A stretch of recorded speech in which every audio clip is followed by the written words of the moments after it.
हर हर महादेव। दोस्तों, आज है महाशिवरात्रि का पवन पर्व और आज हम आपको लेकर चल रहे हैं एक अद्भुत आध्यात्मिक यात्रा पर गुजरात के पवित्र ज्योतिर्लिंगों के दर्शन करने। इस यात्रा में हम आपको दिखाएंगे सोमनाथ और नागेश्वर ज्योतिर्लिंग के भव्य दर्शन, साथ ही जानेंगे इन मंदिरों का इतिहास, महत्व और आस्था से जुड़ी रोचक बातें। तो चलिए इस दिव्य यात्रा की शुरुआत करते हैं। दोस्तों, पहले हम आपको दिल्ली से सोमनाथ और फिर सोमनाथ से नागेश्वर ज्योतिर्लिंग लेकर चलेंगे।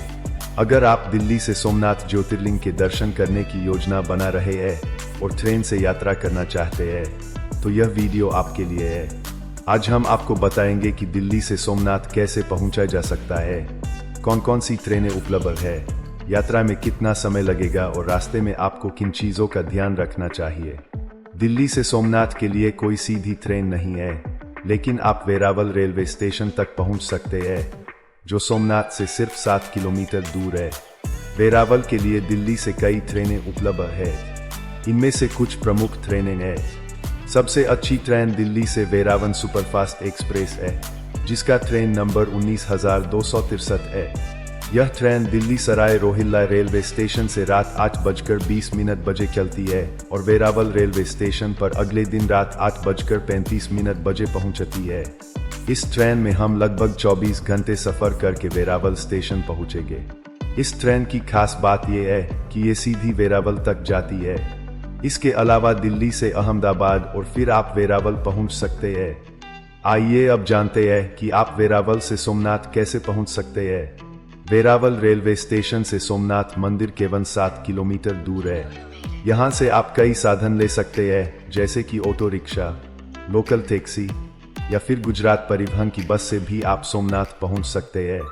वेरावल स्टेशन से सिर्फ 15 से 20 मिनट में आप सोमनाथ मंदिर पहुँच जाते हैं। सोमनाथ ज्योतिर्लिंग, जो 12 ज्योतिर्लिंगों में से पहला और सबसे महत्वपूर्ण माना जाता है।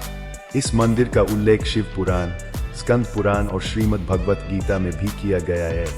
कहा जाता है कि इसे स्वयं चंद्रदेव ने बनाया था। स्कंद पुराण के अनुसार चंद्रमा ने दक्ष की 27 पुत्रियों से विवाह किया था, लेकिन एकमात्र रोहिणी के प्रति उनका प्रेम बहुत ज्यादा था। इसकी वजह से बाकी की 26 रानियां अपने आप को उपेक्षित और अपमानित अनुभव करने लगीं। उन्होंने इसकी शिकायत अपने पिता से की।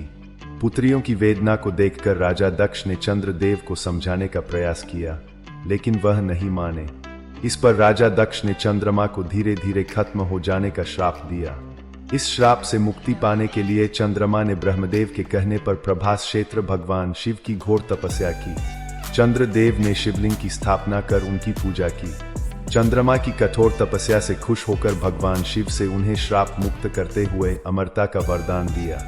इस श्राप और वरदान की वजह से ही चंद्रमा 15 दिन बढ़ता और 15 दिन घटता रहता है। कहा जाता है कि श्राप में मुक्ति के बाद चंद्रमा ने भगवान शिव से उनके बनाए शिवलिंग में रहने की प्रार्थना की और तभी से इस शिवलिंग को सोमनाथ ज्योतिर्लिंग में पूजा जाने लगा। माना जाता है कि सोमेश्वर ज्योतिर्लिंग के दर्शन और पूजा से सब पापों से मुक्ति की प्राप्ति हो जाती है। इस स्थान को प्रभासपट्टन के नाम से भी जाना जाता है। कहते हैं कि सोमनाथ के मंदिर में शिवलिंग हवा में स्थित था। यह एक कौतूहल का विषय था। जानकारों के अनुसार यह वास्तुकला का एक नायाब नमूना था। इसका शिवलिंग चुंबक की शक्ति से हवा में ही स्थित था। कहते हैं कि महमूद गजनवी इसे देखकर अचंभित रह गया था। हर रोज यहाँ भव्य आरती होती है, जिसमें हजारों श्रद्धालु शामिल होते हैं। यहाँ का माहौल भक्तिमय और अत्यंत दिव्य लगता है। मंदिर के ठीक पीछे अरब सागर का दृश्य इस स्थान को और भी पवित्र बना देता है। कहा जाता है कि यहाँ से सीधे अंटार्कटिका तक कोई जमीन नहीं है। अब हम आगे बढ़ते हैं और आप लोगों को यात्रा के अगले पड़ाव नागेश्वर ज्योतिर्लिंग लेकर चलते हैं। सोमनाथ से नागेश्वर ज्योतिर्लिंग की दूरी लगभग 215 किलोमीटर है। इस यात्रा में बस से 5 से 6 घंटे का समय लगता है। यहाँ से आपको गुजरात राज्य परिवहन GSRTC की सरकारी बसें और प्राइवेट टूरिस्ट बसें आसानी से मिल जाएंगी। सरकारी बसों का किराया लगभग 250 रुपए से 300 रुपए तक होता है, वही प्राइवेट बसों का किराया लगभग 500 रुपए तक होता है। रास्ते में आपको गुजरात के खूबसूरत गांव, खेत और समुद्र तट के अद्भुत नज़ारे देखने को मिलेंगे। अगर आप पहली बार गुजरात घूमने आए हैं तो इस यात्रा को जरूर एंजॉय करें। अब हम पहुंच चुके हैं नागेश्वर ज्योतिर्लिंग, जो द्वारका के पास स्थित है। यह मंदिर भगवान शिव के नागेश्वर स्वरूप को समर्पित है। यहाँ भगवान शिव की विशालकाय मूर्ति है, जो पूरे क्षेत्र में आस्था और भक्ति की प्रतीक है। कहा जाता है कि जो भी सच्चे मन से यहाँ आकर भगवान शिव का ध्यान करता है, उसकी सभी बाधाएं दूर हो जाती है।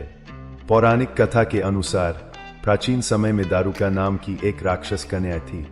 उसने तपस्या के द्वारा माता पार्वती को प्रसन्न वरदान प्राप्त किया था। दारुका ने कहा कि मैं वन नहीं जा सकती हूँ, वहां पर कई तरह की दैवीय औषधियां हैं। सत्कर्म के लिए हम राक्षसों को उस वन में जाने की अनुमति दें। माता पार्वती ने यह वरदान दे दिया। इसके बाद दारुका ने वन में बहुत उत्पात मचाया और वन को देवी देवताओं से छीन लिया। साथ ही सुप्रिया को बंदी बना लिया। वह शिव भक्त थी। ऐसी स्थिति में सुप्रिया ने भगवान शिव की तपस्या शुरू की और प्रभु से खुद के बचाव के लिए वरदान मांगा। महादेव उसकी तपस्या से प्रसन्न होकर प्रकट हुए और उनके साथ ही 4 दरवाजों का एक बेहद सुंदर मंदिर प्रकट हुआ। मंदिर के बीच में ज्योतिर्लिंग प्रकाशित हुआ। सुप्रिया ने सच्चे मन से महादेव की पूजा अर्चना की और शिव जी वरदान में राक्षसों का नाश मांग लिया। इसके अलावा महादेव से इसी जगह पर स्थित होने के लिए कहा। शिव जी ने इस बात को स्वीकार कर उसी स्थल पर विराजमान हो गए। इसी तरह यह ज्योतिर्लिंग स्वरूप भगवान शिव नागेश्वर कहलाए। गुजरात के द्वारका धाम से 17 किलोमीटर बाहरी क्षेत्र की ओर यह मंदिर स्थित है। धार्मिक मान्यता के अनुसार नागेश्वर मंदिर में भगवान शिव और माता पार्वती नागनागिन के रूप में प्रकट हुए थे, इसलिए इसे नागेश्वर ज्योतिर्लिंग के नाम से जाना जाता है। नागेश्वर मंदिर से सुबह 06:30 से लेकर दोपहर में 12:30 तक खुला रहता है। वहीं शाम को 05 बजे से लेकर रात 09:30 तक खुला रहता है। भक्त इस दौरान नागेश्वर ज्योतिर्लिंग के दर्शन कर सकते हैं। नागेश्वर ज्योतिर्लिंग के आसपास कई दर्शनीय स्थल है जो यात्रियों को आकर्षित करते हैं। यहाँ कुछ प्रमुख दर्शनीय स्थलों की सूची है। द्वारका धाम। द्वारका नागेश्वर ज्योतिर्लिंग के आसपास स्थित है, जो भगवान कृष्ण की अवतार स्थली के रूप में प्रसिद्ध है। द्वारका मंदिर, नीलांबिका मंदिर, रुक्मिणी मंदिर और द्वारकाधीश मंदिर इस शहर के प्रमुख धार्मिक स्थल है। गोमती घाट। गोमती घाट द्वारका के नगर में स्थित है और यहाँ गोमती नदी के किनारे पर श्रद्धालुओं की बड़ी संख्या में स्नान करते हैं। गोपी तालाब। गोपी तालाब एक प्राकृतिक झील है जो द्वारका के पास स्थित है। यह एक प्रसिद्ध पर्यटन स्थल है जहां आप शांति और सुकून का आनंद ले सकते हैं। बेट द्वारका। बेट द्वारका भी नागेश्वर ज्योतिर्लिंग के आसपास स्थित है और यहाँ पर प्राचीन मंदिर और साहित्यिक स्थल है। रूपेन काका मारू। यह प्राकृतिक स्थल द्वारका के पास स्थित है और यहाँ पर आप प्राकृतिक सौंदर्य का आनंद ले सकते हैं। साथ ही यहाँ से सनसेट दृश्य भी शानदार होते हैं। शंकराचार्य का गुफा। यह गुफा नागेश्वर ज्योतिर्लिंग के पास है और यहाँ शंकराचार्य ने ध्यान किया था। यह भी एक आध्यात्मिक स्थल है जो यात्रियों को आकर्षित करता है। वेतद्वारका। वेतद्वारका द्वारका के पास स्थित है और यहाँ पर एक प्राचीन मंदिर है जो भगवान कृष्ण के बालक रूप का देवालय है। यहाँ पर द्वारकाधीश मंदिर के समीप गुमनाम बांध के किनारे पर एक पवित्र कुंज है जहाँ कृष्ण भगवान के बालक रूप के खेल का स्थल है। शिवराजपुर बीच। शिवराजपुर बीच भी द्वारका के पास स्थित है और यहाँ पर एक शांतिपूर्ण समुद्र तट है। यहाँ की सुंदरता, चिराग स्थल और समुद्री जीवन को देखने के लिए लोग आते हैं।